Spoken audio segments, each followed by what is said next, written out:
اسلام انسان کی وہ ساری تربیت کرنا چاہتا ہے جس کو اس کے نصاب زندگی میں انسان ضرورت محسوس کرتا ہے۔ بہت ساری چیزیں ایسی ہیں دین کے اندر جن میں جلد بازی کرنے کا حکم دیا گیا ہے، اور بہت ساری چیزیں ایسی ہیں جن میں انسان کو ٹھہراؤ کرنے کے لیے کہا گیا ہے۔ لیکن جب ہم اس پر تھوڑا غور کرتے ہیں تو جلدی جلدی نمٹانے والے کام چند ایک ہیں۔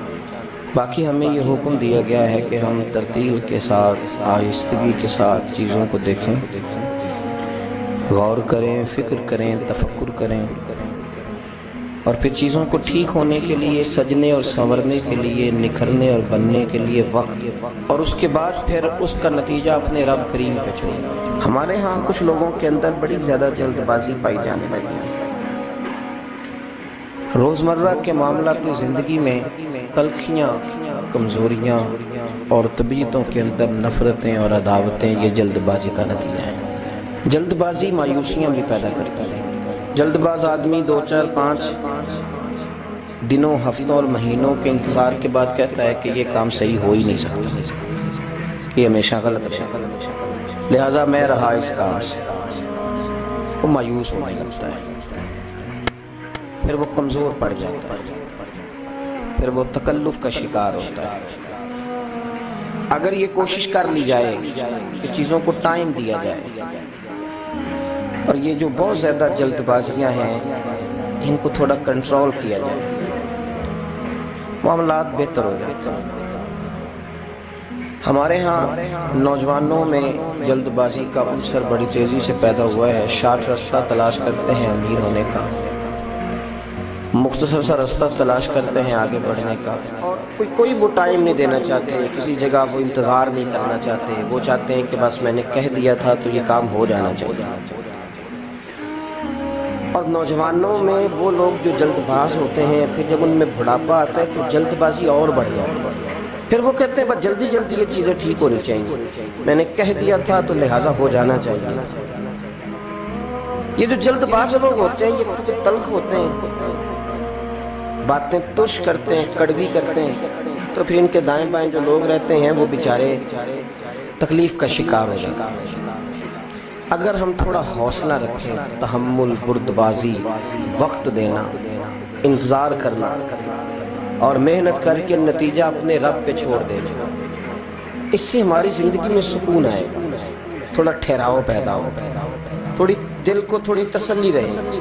اعلیٰ حضرت بریلوی رحمۃ اللہ علیہ سمجھاتے ہیں، وہ کہتے ہیں اے رضا ہر کام کا ایک وقت ہے۔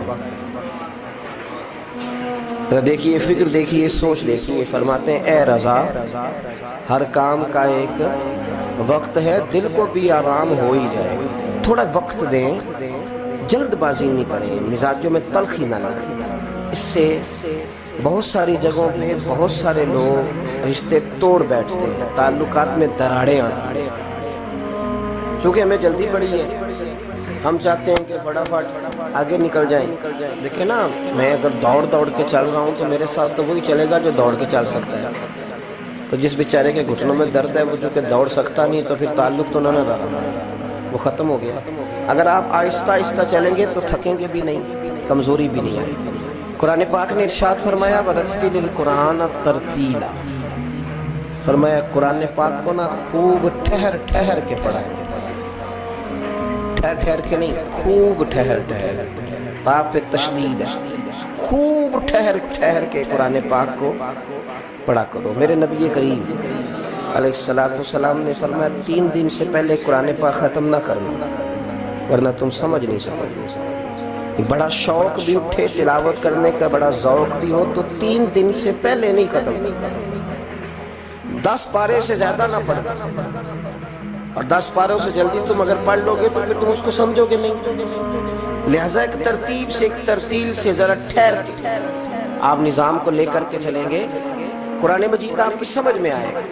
میرے رسول کریم علیہ السلام نے فرمایا جو بندہ قرآن مجید پڑھے اور پڑھنے میں ذرا اٹکے، اسے ذرا ٹھہرنا پڑے، ہجوں پر غور کرنا پڑے، تلفظ کو دیکھنا پڑے، فرمایا جو اٹک کے قرآن پاک پڑھے گا نا اللہ اسے ڈبل ثواب عطا کرے گا۔ اور قرآن مجید کو ٹھہر ٹھہر کے پڑھنے کا حکم دیا گیا تو پھر قرآن مجید کے جملوں کا نہیں، حضور نے حرفوں کا ثواب بیان کیا۔ سکون کی اور ٹھہراؤ کی جو فضیلت حاصل ہو رہی ہے اس کو بیان کیا جا رہا ہے، یعنی حروف قرآن کا ثواب بیان کیا۔ فرمایا قرآن مجید کے 3 حرف پڑھو گے تو اللہ تمہیں 30 نیکیاں عطا کرے گا۔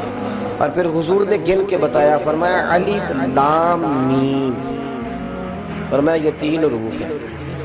تو الف کو الگ الف کہنا، اسے لام کے ساتھ جوڑ نہ دینا، یہ الگ ہے، اس کو الگ کہو گے تو اللہ تمہیں 10 نیکیاں عطا فرمائے گا۔ لام اپنی حیثیت رکھتا ہے، میم اپنی ایک الگ شناخت رکھتا ہے۔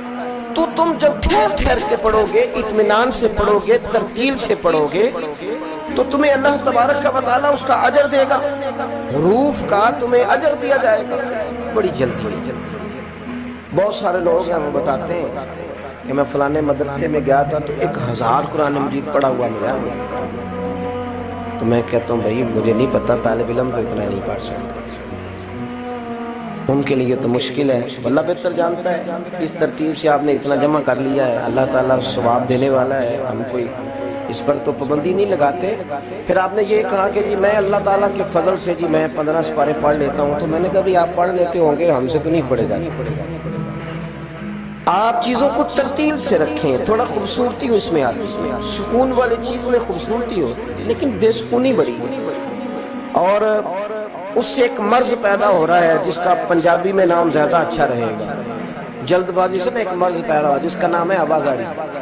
یہ بھی غلط ہے، وہ بھی غلط ہے، وہ دیکھو کدھر چلا گیا، وہ کتنا خطرناک آدمی ہے، کچھ بھی نہیں، یہ نہیں بندے صحیح ہو سکتے، یہ دنیا کی چھوڑے آپ۔ مجھے ایک صاحب کہنے لگے کتنی تقریریں کرتے ہیں، ہر روز جاتے ہیں، اتنے لمبے سفر کرتے ہیں، بیمار ہو گئے پھر بندے ٹھیک ہو گئے۔ میں کہ یہ تقریریں میں کرنا پریشان تم ہو گئے، سفر میں کرتا ہوں اور ٹینشن تجھے لگ گئی ہے، تو کیوں اتنا پریشان ہے؟ مجھے کرنے دے، ہو سکتا ہے مجھے ملتے ہی ہوں جو ٹھیک ہو گئے، ہو سکتا ہے مجھے ملتے ہوں کوئی ایسے جو ٹھیک ہو گئے ہوں، اب تمہیں کیسے بتاؤں؟ میں اللہ تعالیٰ کے فضل سے کبھی بھی پاکستان کے نظام سے شکوے ہیں، شکایتیں ہیں، پر مایوسی کوئی نہیں۔ ہم نے دیکھا ہے تعلیم تیزی سے آگے بڑھی، ہمیں وکیل ڈھونڈنے سے ملتا تھا، اب اللہ تعالیٰ کے فضل سے یہ آسانیاں محلوں میں گلیوں تک پہنچ گئی، ڈاکٹر بڑی آسانی سے ملنے لگے ہیں، پڑھے لکھے ملنے لگے ہیں، بہت ساری چیزوں کی لوگوں کو جو ہے وہ اللہ تعالیٰ نے شعور عطا کیا، لوگوں کے اندر خوبصورتی بڑھ گئی۔ کیوں آپ پریشان ہوتے ہیں؟ ذرا ٹھہریں، تھوڑا حوصلہ کریں، اطمینان کریں، اگر اتنی چیزیں بدل گئی ہیں تو اللہ کے فضل سے باقی کی بھی بدل جائیں گی۔ لیکن وہ جو ہماری پریشانی ہے نا، روڈ کے اوپر پریشان بندے، بریک کیوں لگائی آپ نے، مجھے کٹ کیوں مار دی آپ نے، ادھر کیوں نکل گئے، پتہ نہیں کیا ہو گیا ہے معاشرے کو، اتنی تلخی مزاجی، اتنی زیادہ پریشانی، اتنی زیادہ بے سکونی، اتنی زیادہ بے قراری۔ تھوڑا تھوڑا اپنے اندر سکون کا ماحول بنائیں، ٹھہرے۔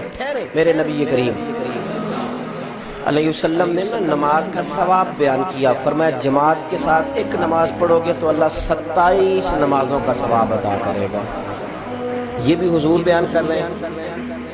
اور ساتھ یہ بھی میرے نبی پاک نے بیان کیا کہ جماعت کے لیے دوڑ کے نہ ہو، نماز کے لیے جب چلنا تو وقار کے ساتھ، بھاگ کے نہیں آنا، تو 1 منٹ رہ گیا دوڑا جاؤں میں مسجد میں، آپ دوڑے آئے ہیں، سانس آپ کا پھول گیا ہے، آپ نے اللہ اکبر کہہ کہ نماز کی نیت باندھنی، سبحانک اللہ صحیح پڑھ لیں گے آپ، سانس تو پھولا ہوا ہے۔ اور پھر اگر آپ راستے میں آ رہے تھے اور آپ تیزی سے آئے اور آپ بھاگے اور آپ کو چوٹ لگ گئی تو آپ کئی جماعتوں سے گئے، منع کر دیا، فرمایا بھاگ کے نہیں آنا، آرام سے آؤ، سکون سے آؤ، اطمینان سے، آپ کی طبیعت کے اندر سکون رہے، آپ کو پتہ ہے کہ منزل انشاءاللہ ملے گی، نکل گئے ہیں تو اللہ اس کا اجر بھی عطا کرے گا۔ آپ کی نیت تھی کہ مجھے جماعت سے ملنا ہے، کسی وجہ سے رہ گئے تو اللہ ثواب دینے والا ہے، لیکن اس کے اندر بے چینی پیدا کر لینا اور دوڑنا اور بھاگنا اور بہت ساری چیزوں کا شکار ہو جانا۔ وضو کریں سکون کے ساتھ، صحیح وضو کریں، کیونکہ تبلیغ سے تھوڑا سا تعلق رہتا ہے تو کچھ تلخیاں بھی کبھی کبھی برداشت کرنی پڑتی ہیں، اور کہنا بھی بڑا ضروری ہوتا ہے۔ ایک صاحب میرے ساتھ وضو کر رہے تھے، کہیں میں سفر پہ تھا تو میں نے ان کو ٹوک دیا، میں نے کہا آپ کا ٹخنا سارا خشک رہ گیا، تو چونکہ وہ ان کا چہرہ مورا بتاتا تھا کہ کوئی امیر آدمی ہے یا کسی بھی لحاظ سے کوئی درجہ رکھتا ہے، تو مجھے کہنے لگا مولوی صاحب نماز آپ نے قبول کرنی کہ اللہ نے؟ کتنی عجیب بات ہے، میں نے انہیں کہا جی قبول اللہ نہیں کرنا ہے، پر اللہ نے شرطیں بیان کی ہیں قبول کرنا۔ آپ درزی کے پاس گئے، آپ نے درزی کو کہا میرا ماپ لے لو، شرط لگائی کہ اس ماپ کا کرتا ہو، اس ماپ کا میرا پاجامہ ہو، اس ماپ کے میرے بازو ہو، شرط لگا کے آئے آپ۔ تو اگر اس نے غلط ماپ کا سی دیا تو قبول کر لیتے ہو؟ کر لو نا، پھر کیا ہوا ہے، تھوڑی نیکی کرو نا۔ کوئی اب بال نہیں، بس تھوڑا سا 4-5 انچ بازو چھوٹا رکھا ہے، کوئی ایسا مسئلہ نہیں، پھر کیا ہے، تھوڑا سا جو ہے وہ پاجامہ آپ کا اس نے تنگ کر دیا، آپ ذرا موٹے تازے تھے تو پورے ہی نہیں نا صرف تو سی تو اس نے دیا، کر لیتے ہو قبول؟ کیوں؟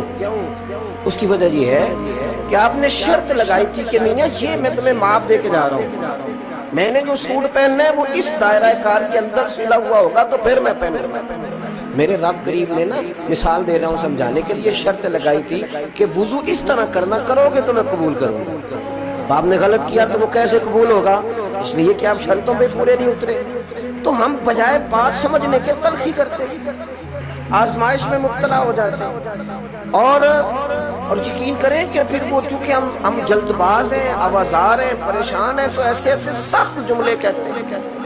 میں تو اللہ تعالیٰ کے فضل سے کئی دفعہ ہنستا ہوں سخت باتیں، اور میرا تو یہ ذہن بن گیا، میں کہتا ہوں یہ پریشان آیا تھا بیچارہ، کسی تکلیف میں مبتلا تھا، بات کوئی اور تھی، تو چلو کوئی نہیں، کسی اور نے کہا اگر غصہ نکال کے چلا گیا تو ٹھنڈا تو ہو ہی گیا، کسی اور سے تو نہیں لڑے گا۔ تلخی نہ مزاجوں میں۔ میں آپ سے عرض کروں، جو والد ہے، جو باپ ہے، جو بڑا ہے، جو گھر کا بڑا ہے، اگر اس کے مزاج میں جلد بازی ہو، ماں ہو یا باپ ہو، آپ یقین کریں بچے بیچارے آزمائش میں آئے۔ سارے دکھ ماں باپ کے نہیں ہیں، کچھ بچوں کے بھی، بچے آزمائش میں آ جاتے ہیں۔ یار بابا جی سنتے ہی نہیں، ہر بات میں جلدی آئی، یہ تلخ ہے، یہ کہتے ہیں میں نے کہہ دیا تھا تو ہوا کیوں نہیں؟ اولاد پریشان ہو جاتی، اور بچے کہتے ہیں کہ کدھر جائیں اب، کس سے کہیں، سخت بولتے ہیں اور اتنی سخت بات کرتے ہیں۔ او بھائی ذرا ٹھہریں آپ، ٹھیک ہے بات اس میں کہ بچوں کو آپ نے آرڈر کیا تھا تو آپ کا اس وقت بڑا درجہ تھا، آپ کے حکم پہ فوراً جو ہے وہ ہاں کرنی چاہیے تھی، پر وہ انسان ہی ہے، مشین تو نہیں نا، وقت تو لگتا ہے۔ اور یہی حال بہت سارے نوجوانوں کا ہے، وہ کہتے ہیں ابا جی آپ کو ڈھنگ کا کام کرنا چاہیے تھا، دیکھیں میں کتنا پیچھے رہ گیا ہوں۔ اپنی طبیعت کی تلخی نے آپ نے دوسروں کے دل چیر کے رکھ دیا، آپ نے کسی کے جذبے کا خیال ہی نہیں کیا، کوئی احساس ہی نہیں پیدا ہوا، آپ نے دیکھا ہی نہیں کتنے لوگ آپ کی وجہ سے آزمائش میں آ گئے، آپ کی طبیعت کی جلد بازیاں کتنے لوگوں کی روحوں پر پیر رکھتے چلی گئی، کتنے لوگ تھے جن کے لیے آپ سہانے روح بن گئے، پر آپ نے اپنی طبیعت میں ٹھہراؤ پیدا نہیں کیا۔ سنو، ہم مدینے والے رسول کے ماننے والے ہیں۔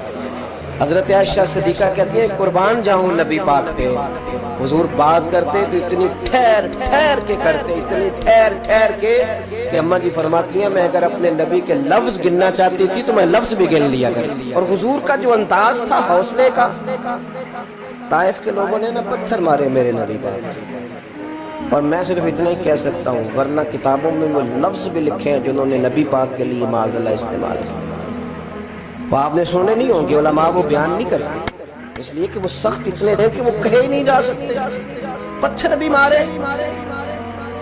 اور پھر انہوں نے کیا کیا کہ نبی پاک صلی اللہ علیہ وسلم کے بارے میں وہ جملے کہے جو نہ بیان کیے جا سکتے ہیں، نہ مسلمان کا حوصلہ ہوتا ہے ان کو پڑھنے سننے کا۔ حضور کا سارا وجود لہو لہان کر دیا۔ نبی کریم ایک باغ میں جا کے بیٹھے، حضرت جبریل امین حاضر خدمت ہوئے، یا رسول اللہ میں پہاڑوں کا فرشتہ ساتھ لایا، اگر آپ حکم کرتے ہیں تو دو پہاڑیوں کے بیچ رکھ کے مسل دیتے ہیں۔ حضرت زید بن حارثہ کہتے ہیں میں ساتھ تھا، میں نے کہا سونے آج کو اجازت دے۔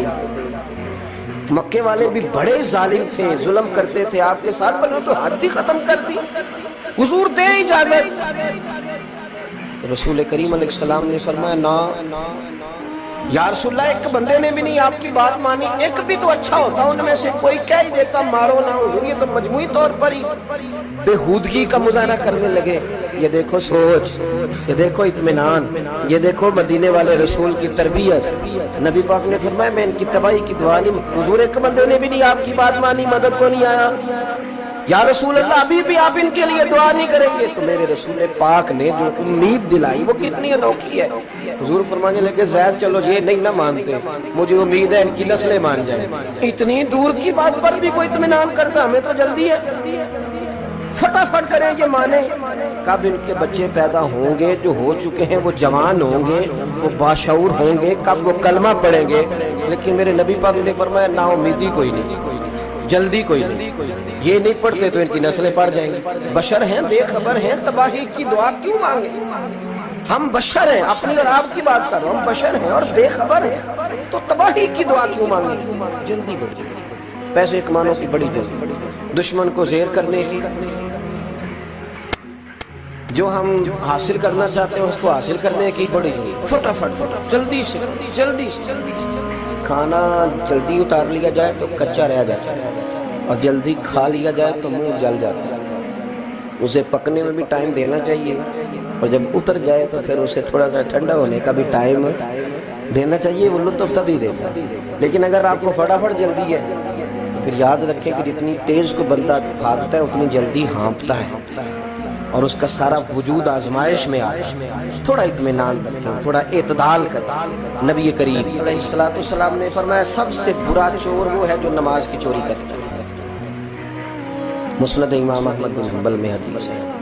صحابہ کرام نے عرض کیا یا رسول اللہ صلی اللہ علیہ وسلم نماز کی بھی چوری ہوتی ہے؟ تو اللہ کے نبی صلی اللہ علیہ وسلم نے فرمایا ہاں، نماز کا بھی چور ہے. حضور کیا مطلب؟ فرمایا جب بندہ رکوع اور سجود پورا نہیں نہ کرتا وہ نماز کی چوری کرتا. اور چوروں میں سے برا چور ہے، آیا بھی ہے، وضو بھی کیا ہے، مسجد پہنچ بھی گیا، پھر بھی اس کو جلدی بڑی جلدی. کچھ لوگوں کو آنے کی بھی جلدی ہوتی ہے مسجد میں، واپس جانے کی بھی جلدی، واپس جانے کی بھی جلدی. میں سمجھتا ہوں کہ جب ایک بندہ ٹائم نکالتا ہے نا، وہ گھر سے نکلتا ہے، وہ وضو کرتا ہے، وہ مسجد آ جاتا ہے، تو اگر وہ بڑی جلدی بھی نماز پڑھے نا تو 1-1.5 منٹ کا فرق پڑتا ہے، اس سے زیادہ نہیں. لیکن وہ 1-1.5 منٹ کے لیے ساری نماز ضائع کرتا ہے. نبی رحمت سید عالم صلی اللہ تعالیٰ علیہ وآلہ وسلم کے سامنے ایک صحابی نے نماز پڑھی تو حضور علیہ السلام سے آ کے سلام دی تو اللہ کے نبی فرمانے لگے واپس جاؤ اور نماز دوبارہ پڑھ. کوئی لفظ نہیں کہا اس نے، واپس گئے. صحابی تھے نا، میں اور آپ کسی کو منع کریں گے تو کہے گا کیوں جی، صحیح تو پڑھی ہے، واپس جاؤ نماز پڑھ. واپس گئے، نماز پڑھی، پھر آئے، سلام دی. حضور نے فرمایا واپس جاؤ نماز دوبارہ پڑھ. واپس گئے، پھر نماز پڑھی. تیسری دفعہ آئے تو حضور نے فرمایا نماز واپس کر، تو ہاتھ باندھ دیے. یہ جملہ اہل معرفت کے لیے ہے، وہ خوب سمجھیں گے. عرض کی سونیا مجھے تو پڑھنی نہیں آتی، محبوبہ مجھے سکھائی دے، میری مدد ہی کر دے.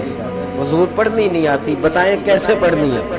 نبی کریم علیہ السلام نے فرمایا جب وضو کر تو اطمینان کے ساتھ کر، اور فرمایا جب رکوع کر تو پھر اطمینان کے ساتھ کر، اور فرمایا جب سجدہ کر تو پھر اطمینان کے ساتھ کر، اور جب اتحیات میں بیٹھ تشہد پڑھ، دعائیں پڑھ، درود پڑھ تو پھر ذرا اطمینان کے ساتھ پڑھ، ذرا سکون کے ساتھ نماز پڑھ. گویا نبی کریم بتا رہے ہیں جب تم اطمینان کے ساتھ پڑھو گے تو پھر عرش کا مالک بھی اجر بھی جھولی بھر کے عطا کرے گا. جلدی بڑی. اور میں نے تو 2-4-5 جو میرے پیار والے سنگی ہیں ان کے ساتھ نماز پڑھ کے دیکھی ہے تو میں نہیں پہنچ سکا ان کے ساتھ. بڑی کوشش کی ہے کہ چلو چھوٹی سے چھوٹی صورت پڑھیں، اللہ بہتر جانتا ہے کیسے پڑھ لیتے ہیں اور کیوں کر پڑھ لیتے ہیں، کچھ سمجھ نہیں آتا اور پڑھ لیتے ہیں، اور بڑی بڑی رکھتے پڑھ لیتے ہیں. ایک بات اور کہہ دوں، کچھ زیادہ ہی لمبی پڑھ لیتے ہیں. سارے نمازی سلام کے لیے انتظار کر رہے ہیں اور 3 بندے 3 کل کہتے اسی رہ دے اسی تو کہاں گے تا ہی پڑھنا. اور خدا کے بندو یاد رکھو جب لوگ انتظار کر رہے ہوں تو نماز مختصر ادا کرنے کا ہوتا ہے. اور اگر آپ کا شوق ہے، آپ ارادہ رکھتے ہیں، آپ میں چاہت ہے کہ میں نے نوافل زیادہ پڑھنے ہیں تو مسجد کے سین میں بھی جگہ ہوتی ہے، بیسمنٹ میں بھی جگہ ہوتی ہے. آپ نے سارے لوگ لائن میں لگا دیے اور سب سے اگلی صف میں نماز پڑھ رہے ہیں تو اس سے تو کئی خطرات پیدا ہوتے ہیں کہ شاید یہ سب سے بھلا نمازی ہے. میری طرح کے کئی بندے پریشان ہو جاتے ہیں کہ یہ تو زیادہ نیک نہیں کر رہے ہیں. آپ تھوڑا دیکھیں، غور کریں، چیزوں کو اعتدال میں رکھیں، معتدل رہ کے آپ کام کریں. ایک دوست نے مجھے ایک دفعہ کہا جی سلام جلدی شروع ہو جائے. میں ابھی نماز پڑھ رہا ہوتا ہوں تو میں نے کہا آپ کے ساتھ اور کتنے لوگ تھے؟ 2 اور بھی تھے. میں کہ مسجد کل نمازی کی نمازی. میں نے کہا جی نمازی تو بہت ہی زیادہ ہیں. تو میں نے کہا آپ 3 کو دیکھیں گے باقی سب کو دیکھیں. اور مجھے اس بندے کی بھی فکر ہے جو بیچارہ لئیے سے چل کے آیا ہوا. اس کو واپس لوٹنا ہے، اس نے کوئی بات بھی کرنی ہے، وہ تھوڑا سا چلے حسب توفیق ہم نے کھانا بھی پیش کرنا ہے۔ چیزوں کو اعتدال میں رکھیں، ہر معاملے میں جلد بازی، تھوڑا اطمینان کریں، تھوڑا سکون میں رہیں، تھوڑا اپنی طبیعت کو ٹھنڈا کریں، تھوڑا پیار کریں۔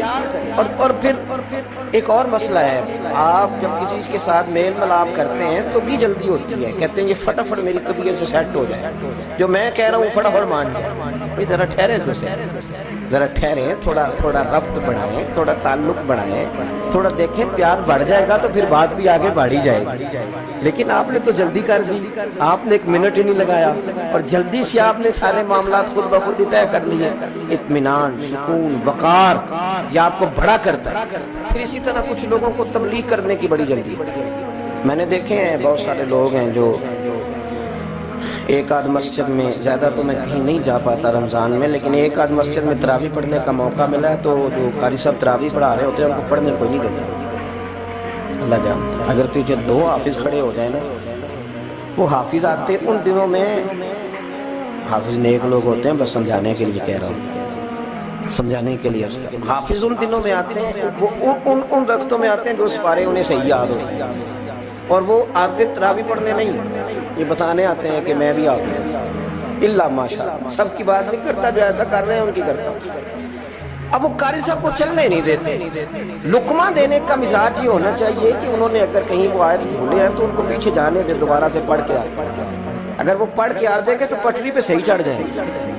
اب وہ قاری صاحب ابھی بیچارے پورے بھولے بھی نہیں، کر پیچھے سے لقمہ، میں آپ کو بڑے درد کے ساتھ کہتا ہوں، بہت سارے حافظ بچے تراویحیں پڑھانی چھوڑ گئے، پھر انہیں منزلیں بھول گئے، اور وہ بہت سارا جرم ان لوگوں کا ہے جن لوگوں نے انہیں مایوس کیا، انہیں پریشان کیا، ڈسہارٹ کیا، دل توڑ۔ تمہیں تو آتا ہی نہیں، آج 19 غلطیاں ہوئی ہیں، گن گن کے بتائیں، آج 21 غلطیاں، بات کیا بچہ اس نے کہا میں نہیں پورا آ سکتا، کیسے پڑھا ہوگا ان کو؟ اتنی جلدی ہے لقمہ دینے کی، آپ ذرا رکیں، اس کو پیچھے جانے دیں۔ اور یہی حال امام کو لقمہ دینے کا، ذرا ٹھہر جائے، غور کر لیں۔ یہی حال بعض لوگ تبلیغ کرتے ہیں تو ان کا بھی یہی اشر ہوتا ہے۔ میں آپ کو اپنی ذاتی بات بتاتا ہوں، میں خاصا میری طبیعت خراب رہنے لگی ہے، بہت سارے معاملے، بھی 2 گولیاں کھائی ہیں میں نے وقفے سے یہاں تک پہنچنے کے، طبیعت خراب رہتی ہے۔ اور پھر کبھی کبھی ایسا بھی ہوتا ہے، رات کو میں کوئی 3 بجے کے لگ بھگ آیا، میرا بچہ بھی کچھ ٹھیک نہیں تھا، کوئی وقت گزارا، نماز کا وقت ہوا، اس کو پڑھا۔ اب جو آدمی آگے ہے نا چل کے، اس کو جلدی ہے، وہ کہتا ہے میں نے واپس جانا، ان کو بلائیں۔ اچھا کبھی کبھی یوں بھی ہوتا ہے، مجھے بہت ساری نماز کرسی پہ پڑھنی پڑتی ہے، جو میرے قریبی دوست ہیں وہ سمجھتے ہیں کہ میری ٹانگ پوری کی پوری متاثر ہو گئی الرجی کے ساتھ، میں تکلیف میں۔ اب وہ ایک جگہ میں کھانا کھا رہا تھا، اب میں چونکہ بیمار ہوں، میرے زخمی ہیں دونوں پیر، تو میں ٹانگ میں نے ایک بچھائی نہیں، میں آلتی پالتی مار کے، چوکڑی مار کے تو کھانا کھانے لگا۔ تو ایک بندہ دوڑ کے آیا، کہنا پیر صاحب اساں تہاڈے کو دین سیکھنا ہوندا، سنت دے مطابق بابو۔ میں کیا خدا دے بندے، تو ذرا جلدی کیتی، تھوڑا ٹھہر کے تبلیغ کرتا نا، میں تجھے بتا ہی دیتا۔ میں نے پاؤں سے موزے اتارے، جرابیں اتاری، تو 2 جگہ سے خون نکلنے لگا۔ پھر وہ بڑا پریشان ہوا، کہنے لگا مجھ سے غلطی ہو گئی۔ میں نے کہا غلطی نہیں ہوئی، ذرا جلدی کر دیا، بات آپ نے ٹھیک کی لیکن کرنے میں ذرا جلدی کی۔ تبلیغ کا اور بھی سٹائل ہے، کسی کو بات سمجھانے کا طریقہ اور بھی ہے، کسے باشد کہہ کے بھی کام ہو سکتا، ذرا جلدی کی۔ وہ خدا کے بندے، آپ پوچھیں تو صحیح، یقین کریں کبھی کبھی میں کرسی پہ مجھے نماز پڑھنی پڑتی ہے تو میرے آنسو نکل آتے ہیں کہ یا اللہ مہربانی فرما، یہ تکلیف ہے تو یہ ٹھیک ہو جائے، بندہ کم از کم جو ہے وہ اپنی جماعت کے ساتھ آئے۔ لیکن بہت سارے سنگی